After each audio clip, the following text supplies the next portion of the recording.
إن الحمد لله نحمده ونستعينه ونستغفره ونعوذ بالله من شرور أنفسنا ومن سيئات أعمالنا من يهده الله فلا مضل له ومن يضلل فلا هادي له وأشهد أن لا إله إلا الله وحده لا شريك له وأشهد أن محمدًا عبده ورسوله يا أيها الذين آمنوا اتقوا الله حق تقاته ولا تموتن إلا وأنتم مسلمون يا أيها الناس اعبدوا ربكم الذي خلقكم من نفس واحدة وخلق منها زوجها وبث منهما رجالا كثيرا ونساء واتقوا الله الذي تساءلون به والأرحام إن الله كان عليكم رقيبا يا أيها الذين آمنوا اتقوا الله وقولوا قولا سديدا يصلح لكم أعمالكم ويغفر لكم ذنوبكم ومن يطع الله ورسوله فقد فاز فوزا عظيما أما بعد فإن أصدق الحديث كتاب الله وأحسن الهدي هدي محمد صلى الله عليه وسلم وشر الأمور محدثاتها وكل محدثة بدعة وكل بدعة ضلالة وكل ضلالة في النار قال الله عز وجل في كتابه الكريم والعصر إن الإنسان لفي خسر إلا الذين آمنوا وعملوا الصالحات وتواصوا بالحق وتواصوا بالصبر وقال الله عز وجل يعلمون ظاهرا من الحياة الدنيا وهم عن الآخرة هم غافلون محترم و مکرم حاضرین جمعہ، برادران اسلام، بزرگوں، دوستوں اور اسلامی بھائیوں، اللہ رب العالمین کی بے شمار نعمتوں میں سے ہم پر ایک عظیم نعمت یہ ہے کہ اللہ رب العالمین نے ہماری ہدایت کے لیے کتاب نازل کرنے کے ساتھ ساتھ نبی کریم صلی اللہ علیہ وسلم کو بطور مبلغ اور داعی بنا کر بھیجا۔ نبی صلی اللہ علیہ وسلم کی بعثت کے ساتھ یہ سلسلہ ختم ہو چکا ہے۔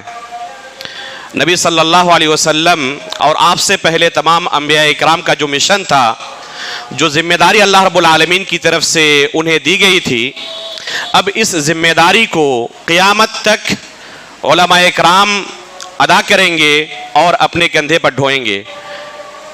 ثم اورثنا الكتاب الذين اصطفينا من عبادنا، اللہ رب العالمین نے قرآن کریم کے اندر بیان کیا ہے کہ اس کتاب کی وراثت کے لیے ہم نے اپنے بندوں میں سے کچھ خاص لوگوں کو چن لیا ہے۔ اسی کو نبی صلی اللہ علیہ وسلم نے اپنی حدیث کے اندر بیان کیا ہے، العلماء ورثۃ الانبیاء، کہ علماء انبیاء کے وارث ہیں۔ قیامت تک اللہ رب العالمین کی رحمت سے ہمیشہ ایک جماعت ایسی قائم رہے گی جو حق پر ہوگی اور لوگوں کو دین کی طرف بلاتی رہے گی، صحیح دین کیا ہے لوگوں کو بتلاتی رہے گی۔ اللہ رب العالمین کی انہی نعمتوں میں سے ایک نعمت یہ ہے کہ اللہ رب العالمین نے جمعہ کے لیے ایک جگہ جمع ہونے اور جمعہ کے موقع پر لوگوں کو کچھ وعظ و نصیحت کرنے کا یہ بہترین بندوبست اور بہترین سسٹم تیار کر دیا ہے۔ الحمدللہ اس نظام کے تحت ہر ہفتے لوگ ایک ساتھ جمع ہوتے ہیں اور دین کی کچھ باتیں سیکھتے ہیں، سنتے ہیں۔ یہ اللہ رب العالمین کی طرف سے ایک عظیم نعمت ہے، کیونکہ ہر شخص کے اوپر دین کے تعلق سے کچھ چیزیں ایسی ہیں جن کا جاننا، جن کے تعلق سے علم حاصل کرنا ضروری ہے۔ جیسے ہی ہماری یہ زندگی ختم ہوگی اور برزخی زندگی شروع ہوگی، ہماری وفات کے بعد ہمارے رشتہ دار ہمیں قبر میں رکھ کر آئیں گے۔ حدیث کے اندر آتا ہے کہ دو فرشتے اس قبر والے کے پاس پہنچتے ہیں، میت کے پاس دو فرشتے پہنچتے ہیں۔ اکثر و بیشتر روایتوں کے اندر ملکان کا لفظ آیا ہوا ہے، دو فرشتوں کی بات آئی ہوئی ہے، اور جامع ترمذی کی روایت میں منکر اور نکیر کی صراحت کے ساتھ یہ روایت آئی ہوئی ہے۔